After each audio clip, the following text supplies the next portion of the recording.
Everyone, welcome back to Webroot. तो आज हम जानेंगे इस वीडियो में कि प्रोजेक्ट फोल्डर और फाइल स्ट्रक्चर होता क्या है। तो इससे पहले हमने अपने लारावल की सीरीज में जाना कि लारावल होता क्या है और हम लारावल में कैसे इंस्टॉलेशन करते हैं और लारावल में हम अपना प्रोजेक्ट कैसे क्रिएट करते हैं। ये सब मैं आपको ऑलरेडी बता चुकी हूँ। अगर आपने हमारी पुरानी वीडियोस नहीं फॉलो करी है या नहीं देखी है तो आप मैं अपना डिस्क्रिप्शन में लिंक दे दूंगी अपनी पुरानी वीडियोस की। आप वहां से जाके हमारी प्लेलिस्ट स्टार्ट कर रखी है हमने लारावल की, आप उसको ज्वाइन कर सकते हैं। ठीक है। तो सबसे पहले मैंने आपको बताया था कि जो हमारा लारावल होता है वो कौन सा पैटर्न फॉलो करता है, एमवीसी। जो एमवीसी होता है हमारा मॉडल व्यू कंट्रोलर। जो एम स्टैंड करता है मॉडल के लिए, वी स्टैंड करता है व्यू के लिए, सी स्टैंड करता है कंट्रोलर। तो ये सब तो मैंने आपको ऑलरेडी बता दिया था।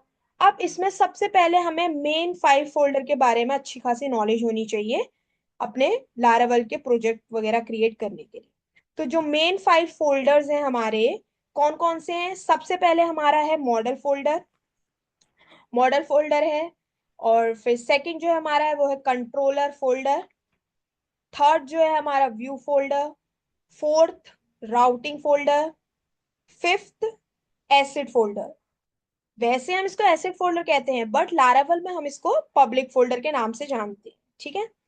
तो जो मॉडल फोल्डर है वो क्या करता है, मैनेज करता है डेटा एंड बिजनेस लॉजिक्स को। और सेकंड जो कंट्रोलर फोल्डर है वो क्या करता है, processes user input and coordinates between the model and view. ये हमारा एक कोऑर्डिनेट करता है हमारे मॉडल और व्यू के बीच में। ठीक है। और व्यू जो होता है वो क्या करता है, handle the presentation and user interface. View के अंदर हम क्या करते हैं, हम अपना HTML का कोड लिखते हैं जो कि हम क्या करें, हमारा ब्राउजर में जो आउटपुट शो होता है वो हम अपना व्यू के अंदर लिखते हैं, कोई भी हमारा प्रेजेंटेशन और यूजर इंटरफेस। तो वो सब हैंडल कौन करता है, हमारा व्यू फोल्डर। और अब आता है राउटिंग। राउटिंग फोल्डर क्या करता है, वो स्टोर करता है file that define the path, URLs जो होते हैं हमारे, and their associated actions in an application. ठीक है। ये स्टोर करता है हमारे जो भी फाइल वगैरह करती है, हमें अपने यूआरएल वगैरह क्रिएट करते हैं हम, जो वो सब हम अपने कहाँ लिखते हैं, अपने राउटिंग फोल्डर के अंदर लिखते हैं। ठीक है। और जो एसिड फोल्डर है उसमें क्या होते हैं हमारे, जो एसिड फोल्डर है वो है जिसमें हमारे इमेजेस, फॉन्ट्स, म्यूजिक, जो भी हमें अपने ब्राउजर में चाहिए कि हम अपनी कोई इमेज लगाना चाहते हैं, फॉन्ट लगाना चाहते हैं, वीडियो क्रिएट करके लगाना चाहते हैं, कुछ भी लगाना चाहते हैं, वो सब हमारे किसके अंदर होता है, हमारे पब्लिक फोल्डर के अंदर होता है। हमारे एसिड फोल्डर हम इसे नहीं बोलते हैं, हम अपने लारावल पे हम इसको किस नाम से जानते हैं, पब्लिक फोल्डर से। ठीक है। तो हम इसी सब के बारे में देखेंगे और अभी मैं आपको ये सब VS कोड में जाके प्रोजेक्ट के थ्रू भी सब दिखाऊंगी कि हमारे फोल्डर्स ये कहाँ कहाँ होते हैं। तो अभी हम जस्ट स्टार्ट ही कर रहे हैं, हमारा बिगनिंग स्टेप है ये करने का। तो अभी हमारा सबसे ज्यादा काम इन्हीं फाइल फोल्डर्स के अंदर होगा। तो हमें इनके बारे में अच्छे से नॉलेज होनी चाहिए। ठीक है। और तो अब सबसे पहले हम अपने VS कोड में जाएंगे और वहां पे एक प्रोजेक्ट क्रिएट कर लेंगे। तो मैंने ऑलरेडी क्रिएट किया हुआ है, आप भी क्रिएट कर लीजिएगा और फिर उसको ओपन कर लीजिएगा। तो मैं VS कोड में आ चुकी हूँ और मैंने एक प्रोजेक्ट क्रिएट कर लिया है PROJ1 से। अगर आपको प्रोजेक्ट क्रिएट करना नहीं आता है तो आप मेरी इससे प्रीवियस वाली वीडियो देख लीजिए कि हम कैसे प्रोजेक्ट क्रिएट करते हैं, आपको आइडिया हो जाएगा और फिर आप क्रिएट कर लीजिएगा। तो मैंने प्रोजेक्ट क्रिएट कर लिया है। अब मैं आपको बताती हूँ कि करके कि जो मैंने आपको बोली थी कि हमारे 5 जो फोल्डर्स हैं मेन, वो कहाँ पे हमारे इस प्रोजेक्ट के अंदर कहाँ पे उनका फोल्डर होगा। तो सबसे पहले तो सबसे पहले मैं आपको बताऊंगी कि हमारा मॉडल फोल्डर कहाँ पे होता है। तो सबसे पहले ऐप को जैसे हम ओपन करेंगे, यहीं पर ही आपको अपने मॉडल का एक फोल्डर दिख जाएगा और इसके अंदर आपको ऑलरेडी एक user.php का एक फाइल क्रिएट की हुई दिख जाएगी। ठीक है। तो यहाँ पे होता है हमारा मॉडल का फोल्डर। और अब सेकंड जो हमारा क्या था, हमारा कंट्रोलर फोल्डर, वो कहाँ होता है हमारा, इसी में ऐप के अंदर HTTP के अंदर हमारा क्या होता है, कंट्रोलर। कंट्रोलर नाम का एक फोल्डर होता है, उसी के अंदर हमारे क्या होता है, सारे कंट्रोलर के फोल्डर फाइल्स हम क्रिएट करते हैं। ठीक है। हमारा कंट्रोलर का फोल्डर होता है और उसी के अंदर हमारे कंट्रोलर की फाइल्स होती है। एक हमें ऑलरेडी, दो हमें क्रिएट की हुई हैं। एक कंट्रोलर की है और एक प्रोफाइल की हमें ऑलरेडी यहाँ पे दी हुई है, ठीक है।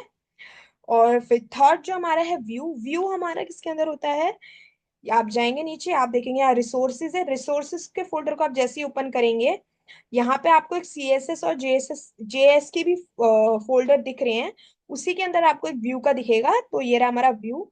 इसी के अंदर हम अपने क्या करेंगे, अपने HTML का जितना भी कोड है सब हम इसी के अंदर लिखेंगे। जैसे डैशबोर्ड का आप देख रहे हैं यहाँ पे ऑलरेडी क्रिएट, जो हमारा लारावेल का डैशबोर्ड क्रिएट हुआ है होम पेज, वो यहाँ पे उसका हमने कोड लिखा हुआ है, ठीक है।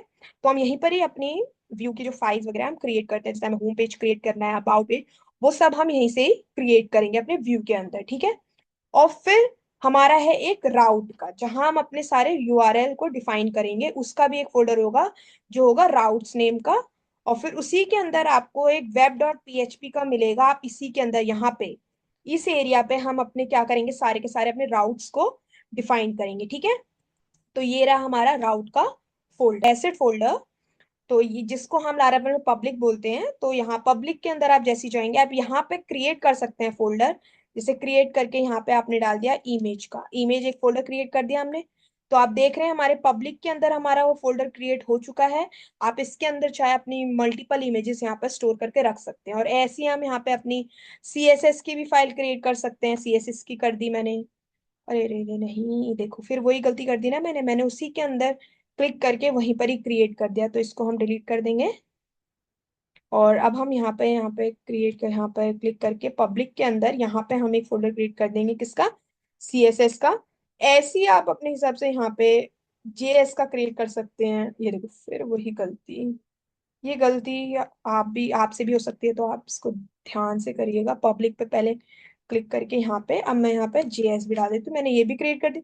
तो आप देख सकते हैं मैंने पब्लिक के अंदर यहाँ पे क्रिएट कर दिए हैं JS की फाइल, CSS की फाइल, ये सब हम यहाँ पे उनका फोल्डर मैंने क्रिएट कर दिया है। आप इसके अंदर हम अपने इमेजेस, अपना CSS, अपना JS यहाँ पे स्टोर करके रख सकते हैं, ठीक है। तो तो आपके दिमाग में आ रहा होगा कि रिसोर्सेज के अंदर भी हमारी फाइल है JS की सेंस। तो जो रिसोर्सेज के अंदर हमारी CSS और JS की फाइल होती हैं वो हम फाइल जो है वो हम अपने यूजर्स को नहीं दिखाते हैं, हम उनसे उसको हाइड करते हैं। जो भी हमने उसके अंदर अपने CSS JS लिखी है वो हम अपने यूजर्स को नहीं दिखाते हैं। तो तभी हम अपने पब्लिक के अंदर वो सारी अपनी CSS JS लिखते हैं जो हम अपने यूजर को भी दिखा सके, ठीक है।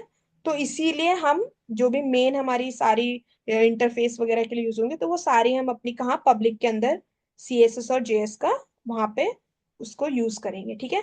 उस फोल्डर में, पब्लिक फोल्डर के अंदर जो भी CSS और JS होगी उसका हम यूज करेंगे, ठीक है।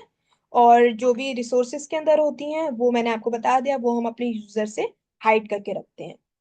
तो यही फोर तो यही 5 फोल्डर्स के बारे में मुझे आपको बताना था, जो हमारा पूरा लारावल, अभी हम स्टार्टिंग ही कर रहे हैं जस्ट अपने प्रोजेक्ट्स की, क्योंकि अभी जस्ट हमने लारावल स्टार्ट किया है।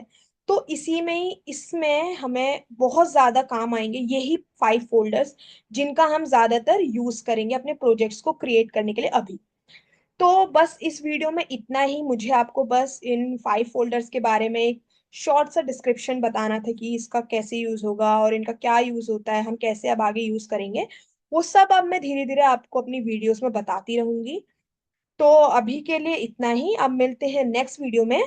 तो अगर आपको मेरा ये वीडियो अच्छा लगा हो तो हमारी वीडियो को लाइक करें, शेयर करें, और हमारे चैनल को सब्सक्राइब करना बिल्कुल ना भूलें। मिलते हैं नई वीडियो